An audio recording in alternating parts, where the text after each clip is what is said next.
Hello, hello. All right, today we're going to talk about the fear of going back.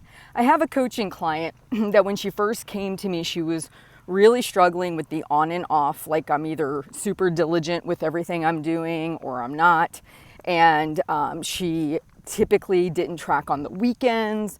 She, liked to go out and have beers on the weekend, doing all these other things. And finally, we've gotten her now, I don't know, she's lost quite a bit of weight. We're like 6 to 8 months out. She isn't doing these behaviors anymore. She's actually doing really good navigating between maintenance days, deficit days.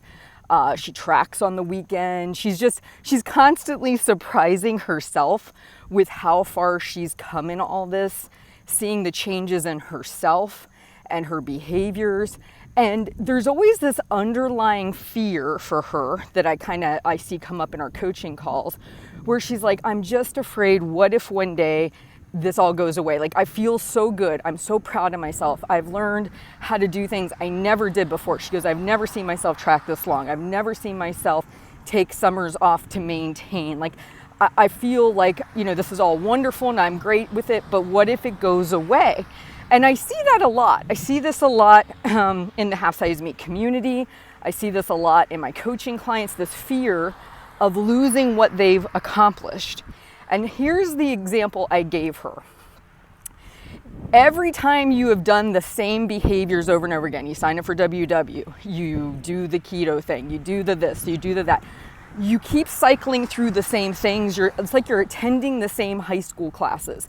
You keep signing up for the same teachers, you keep taking the same classes, and you just keep regurgitating the same information over and over again. When this client chose to sign up for coaching, when she chose to really embrace the message, because this is what I love, she started doing this stuff, listening just to the podcast. She started listening to the podcast, trying to work on finding her maintenance calories. She was actually doing the work before we even began coaching. And when she started taking in a different message, she signed up for a different class. She chose to listen to a different teacher. She chose to do what I like to call very uncomfortable work. She learned new things she did not know before. So the fear factor is really, it's not founded in reality, because the knowledge that she has now, she didn't have before. And this is true people who listen to the show. This is people who listen to these wonderful YouTube videos that I know you're super excited about getting. This is true of our community members. You're bathing in new knowledge, in knowledge that you probably haven't bathed in before. And so thus, as you absorb it, as you take it in, whether it's now, whether it's 2 years from now, your behaviors will change because of it. You can't learn something. Now stay with me. You can't learn new information and no longer have it. Like, I can't come into your head and suck out information that you have acquired. That is in there. Whether you choose to take action on it, whether you let your lower brain run the show and make you scared and you choose not to do it, now that's different. But you have the knowledge. So a lot of times when people get scared, it's as if somehow that magic, that knowledge you have, the learning you've done is going to be poof, taken away from you. It's not. It will always be in there. And that gave me a lot of comfort in my own journey, because when I started doing things differently, and it felt very uncomfortable. It felt very uncomfortable to take a maintenance break over the holidays when I was going to WW, and people looked at me like I grew a third eyeball. Why would you do that? You have so much weight to still lose. That's ridiculous.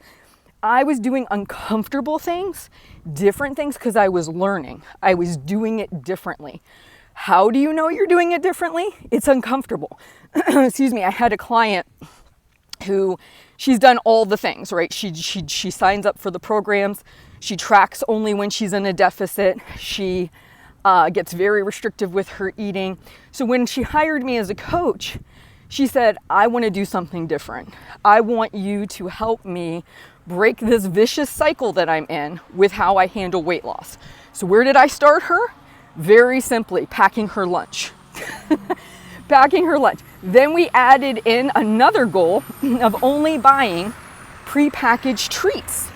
Never once have we tracked calories. Never once have we even discussed what calorie range she should be in. Then we added another goal, a movement goal. Can you get in 10, 15 minutes of activity every day? Sure. So now, after a couple months of this, she's saying the same thing. I feel so much different about this. I actually feel I should be doing a heck of a lot more. She says, but at my core, I know that I've done all that and it's not worked. I know that doing what I've always done, attending those same classes at high school, is not serving me. And I told her the same thing. You are learning a new course. You are learning different things. And so it should feel uncomfortable. Like there's a certain level of comfort, as messed up as it is, from gutting your pantry, getting all the new food. Monday, I'm going to buckle down. I'm going to eat whatever the thing tells me I'm supposed to eat. And I am going to see massive progress. There is a comfort level that comes from that. It isn't fun. And then you end up hurting yourself because you self-sabotage and you don't build your own self-efficacy up. But it is a comfort loop that you're in. Why else would you keep doing it? You believe it's going to produce radical change. You do radical things, and then you end up in the same cycle over and over again. What I have my clients do, and what I propose on the Half Size Me show in here, is very subtle change, small change. Makes people wildly uncomfortable. They don't like it. They tell me all the time, I feel antsy. I want to do more. I feel like I'm not doing enough. Correct. Of course you feel all those things because that's not your comfort loop, right? So here's the thought you want to take away from today's video. If what you're doing makes you uncomfortable because it's wildly different, less busy, less dramatic, less extreme, and you're feeling this antsiness, you should be doing more, or you're not doing enough, or Heather's putting the bar way too low, that's wonderful, because what that means is you're forcing your brain to learn new information. If you just keep cycling through the same 5 or 6 classes that you've always cycled through, and you never take a new approach, you're not learning. And then you wonder why you don't get new results. But what I am actually proposing is that when you learn this new information, you go down this other path, you're listening to the show, you're watching the videos, you have me as a coach, whatever your situation is, you then are exposed to new ideas, new ways of seeing things, new ways of doing things. And no one can take that away from you. Your knowledge is safely tucked away in your head. Whether you let fear push you towards not doing it, or that negative voice in your head that tells you it's not enough and you've got to do those extreme things you've always done in the past or whatever, it doesn't negate that the knowledge lives there. You have to build your own self-trust and self-efficacy by doing it over time and really shutting out that negative voice in your head. But no one will take away this knowledge. Once you start to see progress in your life, you start to feel super uncomfortable because you're doing things differently. That is because you've learned new things, and that will never go from you. But you can choose not to act on it. That is different, okay?